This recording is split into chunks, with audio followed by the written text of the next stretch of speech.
ठीक है, आज का अपना जो टॉपिक है नदियों को आगे बढ़ाते हुए, तो आज पढ़ेंगे अपन सिंधु नदी। ठीक है भाइयों, तो हेडिंग डालो सिंधु नदी। पहला तो भैया क्वेश्चन आता है कि ये जो सिंधु नदी है ये कहाँ से निकलती है। ठीक है, सिंधु नदी को इंग्लिश में आप इंडस रिवर बोलते हो। क्या बोलते हो? Indus river. देखो अपनों बच्चों, ये देखो इधर अपना, ये है अपना प्यारा भारत, ये अपना भारत है। कल अपनों ने देखा था कि ये कैलाश पर्वत कहाँ पर है? तिब्बत चाइना में।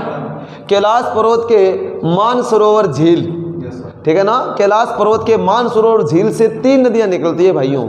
ठीक है ना, एक तो कौन सी थी? ब्रह्मपुत्र देख ली अपनों ने, एक अपने सिंधु नदी या इंडस रिवर, और तीसरी है सतलज नदी। तो आज अपन चर्चा करें, कल ब्रह्मपुत्र पढ़ ली थी, अब देखेंगे अपन सिंधु नदी। तो देखो सिंधु नदी, पहला तो इसका स्टार्टिंग पॉइंट, उद्गम स्थल, तो आप क्या कहोगे? कैलाश पर्वत के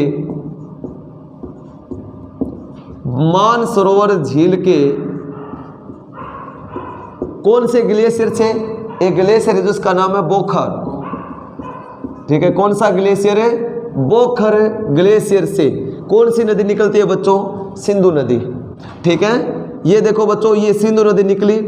अब आता है बच्चों, देखो ये भारत में इंटर की, और भारत के कौन से क्षेत्र से निकलती है बच्चों? ये भारत के लद्दाख, ठीक है ना, भारत के लद्दाख, बस एक ही केंद्र शासित प्रदेश यूनियन टेरिटरी में बहती है ये, और भारत के किसी भी स्टेट में नहीं जाती है। ठीक है ना, ओनली भारत के लद्दाख में बहती है। जब मैंने आपको भारत की जो पहाड़ियाँ पढ़ाया था, माउंटेन रेंज पढ़ाया था, तो हिमालय माउंटेन रेंज के कौन कौन सी यहाँ पर हिल्स, कौन कौन सी पहाड़ियाँ हैं? लद्दाख की पहाड़ी और जास्कर की पहाड़ी। लद्दाख और जास्कर के बीच में कौन सी नदी जाती है? Indus river. ये बताया था ना, वही है। और ये कौन से माउंट पास से गुजरती है? जोजिला, बताया था ना, जोजिला दर्रे से कौन सी नदी निकलती है? Indus river. ठीक है ना, यहाँ पर एक माउंट पास है, और उस माउंट पास का नाम क्या है बच्चों? जोजिला। ठीक है ना, जोजिला दर्रे से कौन सी नदी निकलती है? तो आप कहोगे सर सिंधु नदी। और सिंधु नदी कौन सी 2 पहाड़ियों के बीच से बहती है? लद्दाख और जास्कर की पहाड़ी। देखो बच्चों, लद्दाख और जास्कर की पहाड़ी के मध्य निकलने के बाद में देखो सिंधु नदी कहाँ जा रही थी? ठीक है, नॉर्थ में जा रही थी। ठीक है ना, फिर यहाँ पर एक पर्वत आता है बच्चों, उस पर्वत का नाम है नंगा पर्वत। मैंने आपको बताया था कि नंगा पर्वत कहाँ पर है? लद्दाख में। और नंगा पर्वत से टकराने के बाद में सिंधु नदी कहाँ चली जाती है? साउथ की तरफ। ठीक है ना, साउथ की तरफ, अदरवाइज ये नॉर्थ की तरफ जा रही थी। फिर अपना पानी कहाँ ले जाती है? पाकिस्तान में। और पाकिस्तान में बहने के बाद में कहाँ चली जाती है? अरेबियन सी में, अरब सागर में अपना पानी लेकर चली जाती है। कौन सी नदी बच्चों? सिंधु नदी। ठीक है, ये ध्यान रख लेना भैया। तो सिंधु नदी हो गया। सिंधु नदी का स्टार्टिंग पॉइंट है कैलाश पर्वत के मानसरोवर झील के बोखर हिमनद से कौन सी नदी निकलती है? सिंधु नदी। सिंधु नदी का बहाव क्षेत्र कहाँ बहती है सर ये? आप पूछोगे तो क्या भैया? पहले तिब्बत चाइना, चाइना के बाद में भारत में आई। भारत में कहाँ पर? ओनली फॉर लद्दाख में। लद्दाख में बहने के पश्चात कहाँ चली गई? पाकिस्तान में। और पाकिस्तान में बहने के बाद अरब सागर में अपना पानी के चली जाती है। ठीक है, ये चीज़ है। अब देखो सिंधु नदी तो ये हो गया। एक आता है बच्चों सिंधु नदी जल समझौता। मैंने अपन कल थोड़ी बहुत चर्चा की थी, अब उसके ऊपर पूरी बात करते हैं अपन। तो ये तो नदी होगी सिंधु नदी, इतना ध्यान रख लेना। अब अपन बात करेंगे सिंधु नदी जल समझौते की। तो मैं मिटा दूं, लिख लिया होगा आपने? डायग्राम बना लिया? ठीक है, डायग्राम से सेट कर लो आप। सारी नदियां डायग्राम से बनानी है अपने को। कोई डाउट हो तो आप पूछ लो। चलें आगे। तो अब देखो बच्चों, कौन से अपने एक एग्रीमेंट हुआ था, एक संधि हुई थी, एक ट्रेटी हुई थी, उसके बारे में चर्चा करते हैं। और उस संधि या एग्रीमेंट का नाम है सिंधु नदी जल समझौता। सिंधु नदी जल समझौता, पहला तो ये आता है क्वेश्चन बच्चों का, सिंधु नदी जल समझौता है क्या सर? ये कब हुआ था? किन देशों के मध्य हुआ था? तो देखो बच्चों, सिंधु नदी जल समझौता 1960 में हुआ था, 1960 के अंदर। ये कब हुआ था? 1960 में। किस किस के मध्य हुआ था बच्चों सिंधु नदी जल समझौता? आप कहोगे सर भारत और पाकिस्तान के बीच में। ये सिंधु नदी जल समझौता किस किस के मध्य हुआ था? भारत और पाकिस्तान के मध्य हुआ था 1960 में। किसको लेकर? सिंधु और इसकी सहायक नदियों के जल के बंटवारे को लेकर यह समझौता हुआ था, जिसे आप सिंधु नदी जल समझौता कहते हो अभी। ठीक है, सिंधु नदी जल समझौता कब हुआ था? 1960 में। किस किस देश के मध्य? भारत और पाकिस्तान के मध्य। और देखो भैया, और ये ये समझौता किसको लेकर? सिंधु और उसकी सहायक नदियों के जल के बंटवारे को लेकर ये एग्रीमेंट हुआ था। एक बताओ भैया, ये लड़ाई किसकी है? पानी की है, जल का विवाद है। तो जल का विवाद कभी भी बायोलेटरल, बोले तो द्विपक्षीय नहीं हो सकता। अपने गांव के अंदर मान लीजिए कि पानी लगाते हैं नहर के अंदर, तो वहां पर मान लीजिए दो व्यक्तियों के बीच में लड़ाई हो जाती है, तो दोनों आपस में से अपने क्या होती है, समझाई से सुलझाता नहीं होता है, तो कैसे सलटाते हैं? सीधी सी बात, तीसरा आदमी आएगा बड़ा। उसी प्रकार से जब पानी की लड़ाई है, पानी की लड़ाई बहुत खतरनाक होती है। ठीक है, तो उसी को लेकर क्या हुआ था? ये समझौता तो हुआ। ये समझौता भैया कौन कराने आया है यहाँ पर? मीडिएटर कौन था? ध्यान रख लेना भैया, मीडिएटर था कौन है? वर्ल्ड बैंक, विश्व बैंक आया था और उन्होंने भारत और पाकिस्तान के बीच में ये समझौता करवाया था।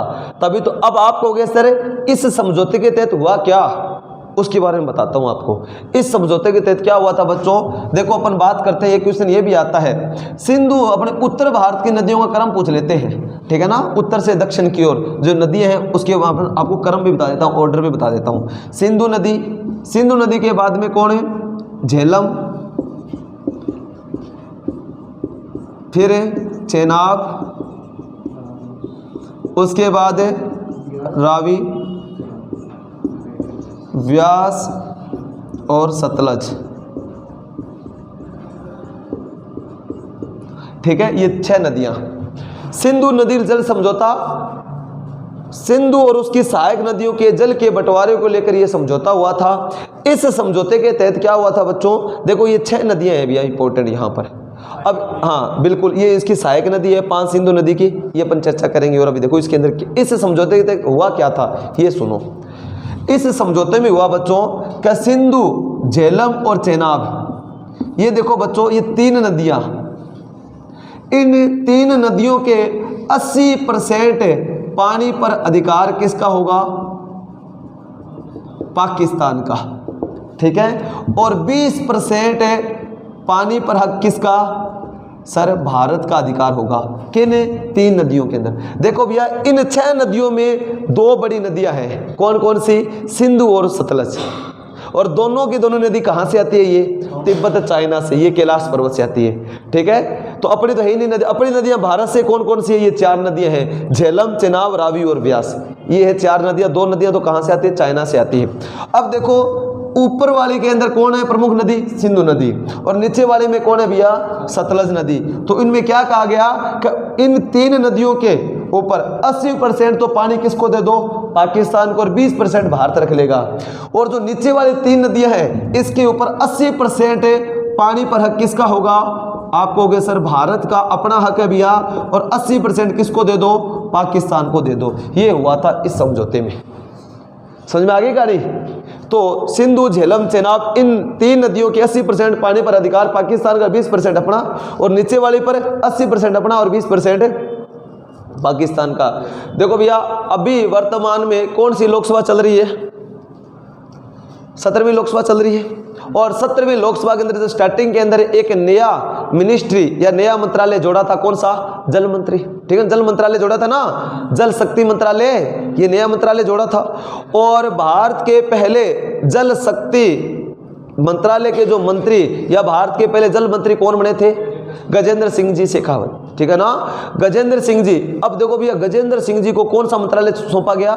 जल शक्ति मंत्रालय, और उन्हें बनाया गया। और उन्होंने क्या कहा था? हम भैया जो इन 3 नदियों के 80% पानी पर हक अपना है, लेकिन फिर भी भैया उनके पाकिस्तान के पास जाता है पानी ज़्यादा, तो इन नदियों के पानी को रोकेंगे हम, और रोककर डैम बनाएंगे, और वहाँ से नहरों के माध्यम से राजस्थान को हरा भरा किया जाएगा। ठीक है ना। पश्चिमी राजस्थान की बात करते हैं, इंदिरा गांधी नहर बहती है भैया, ठीक है ना, उसी से पूरे राजस्थान को क्या पानी की सप्लाई, जलापूर्ति वगैरह करते हैं, ठीक है ना। नहरों की अपने सिंचाई भी होती है इंदिरा गांधी नहर के द्वारा, वो तो अलग बात है। और जो पानी एक्स्ट्रा जा रहा है उस पानी को हम जाने नहीं देंगे, भारत में लेकर आएंगे, ठीक है। तो देखो भैया एक अगर बात रिवोल्यूशन भी है, अगर अपन पढ़ते हो अमृत क्रांति, ठीक है ना, अमृत क्रांति का संबंध किससे है?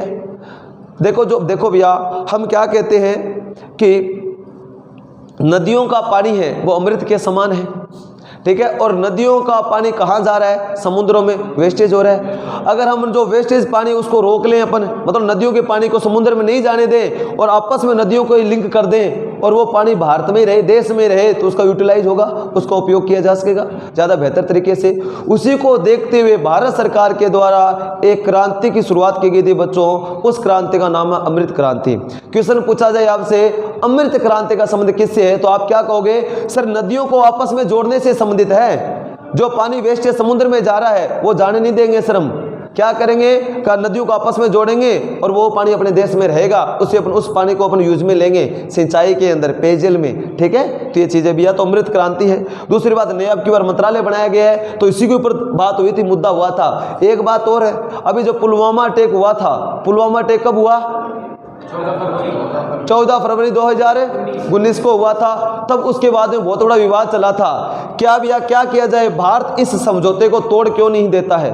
देखो बच्चों, इस समझौते को अपन तोड़ देना तो प्रॉब्लम ये है कि इसके अंदर मीडिएटर कौन था? World bank. तो हमने किसकी बात की, क्या कर दी भैया? बस यही चीज है, हमने विश्व बैंक की बात को नहीं माना, तो हम किससे लोन लेते हैं भैया? डेवलपमेंट के लिए लोन कौन देता है? वर्ल्ड बैंक देता है। भारत एक देखो बहुत शानदार तरीके से आज अपन बहुत ज़्यादा डेवलपमेंट कर रहे हैं, तो हम क्या डेवलपमेंट के लिए पैसे चाहिए तो हम किसके पास जाते हैं? वर्ल्ड बैंक के पास में। और वर्ल्ड बैंक की ये बात जो मीडिएटर मतलब ये बार सारा समझौता करवाया था, वर्ल्ड बैंक ने करवाया था। अगर हम इनकी बात को अगर अवहेलना करते हैं तो प्रॉब्लम हो जाएगी हमें, इस कारण हम इस बात को अपन ठुकरा नहीं सकते, ये चीज चल रहा है भैया, समझौता है। दूसरी बात है, समस्या बहुत है। अगर अपन मान लीजिए कि क्या करें कि सर सिंधु नदी को पानी को रोके तो बहुत बड़ी प्रॉब्लम अपने आ जाएगी, इसको स्टोर कैसे करेंगे? सबसे बड़ी समस्या ये है कि सिंधु नदी में बहुत ज़्यादा पानी है भाइयों, ठीक है ना। कहा जाता है कि 24 घंटे अगर पानी को रोक लेना सिंधु नदी को तो अपना हिमाचल प्रदेश तक पानी आ जाएगा, और 48 घंटों में उत्तराखंड जलमग्न, और 72 घंटों में पानी राजस्थान तक आ जाएगा। इतना पानी है उसके अंदर, तो पानी को रोक नहीं सकते, ये चीज़ें हैं। तो इसके अंदर अपने मैनेजमेंट की बहुत बड़ी समस्या आती है, ठीक है। तो ये समझौता हुआ था भैया 1960 में, समझ में आ गया आपको? एक तो ये चीज़ है, सिंधु नदी जल समझौता, क्लियर हो गया ना, लिख लिया होगा आप लोगों ने। अब देखो बच्चों, एक क्वेश्चन है, 5 नदियों की भूमि किसे कहा जाता है? पंजाब को, ठीक है ना। 5 नदियों की भूमि पंजाब को कहा जाता है। तो क्वेश्चन आपसे, ये 5 नदियां कौन कौन सी है? Very good. आप कहोगे सर सिंधु नदी को छोड़ दो, सिंधु नदी को छोड़ दो, और 5 नदियां क्या कहलाती है सर? ये पंचनद के नाम से जानी जाती है। पंचनद किसे कहते हैं सर? ये 5 नदियों कहा जाता है। 5 नदियों की भूमि किसे कहा जाता है? पंजाब को। और ये जो 5 नदियां कौन कौन सी आती है बच्चों? झेलम, चेनाब, रावी, ब्यास, सतलज, ये है 5 नदियां इनके अंदर, ठीक है। तो पंजाब को 5 नदियों की भूमि कहा जाता है बच्चों, और 5 नदियों में ये आती है, नीचे वाली सिंधु को छोड़ दो और 5 हो गई। आया समझ में? तो लिख लेना 5 नदियों की भूमि। इंक